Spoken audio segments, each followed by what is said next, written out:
אנחנו במלחמת קיום שנכפתה עלינו, שבה אנחנו מנצחים צעד אחר צעד את אויבינו. אזרחי ישראל, אתמול נפתח פרק חדש, פרק דרמטי בהיסטוריה של המזרח התיכון.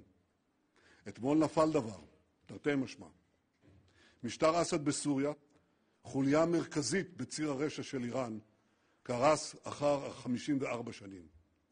אזרחי ישראל, קריסת המשטר הסורי היא תוצאה ישירה של המכות הקשות שהנחתנו על חמאס, על חיזבאללה ועל איראן. הוא היה הציר המקשר בין חיזבאללה, סוריה ואיראן. ולכן חיסולו של נסראללה היה נקודת מפנה בקריסת הציר.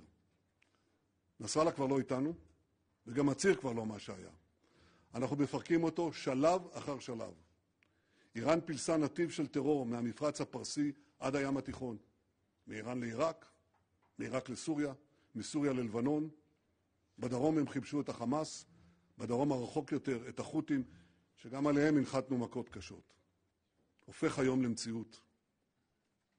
אזרחי ישראל, אחרי נפילת המשטר בדמשק, חמאס מבודד יותר מתמיד.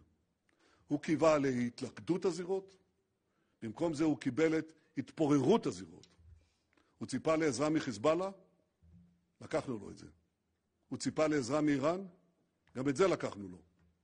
הוא ציפה לעזרה ממשטר אסד, טוב, זה כבר לא יקרה. בידוד החמאס פותח פתח נוסף לקידום עסקה שתשיב את חטופינו.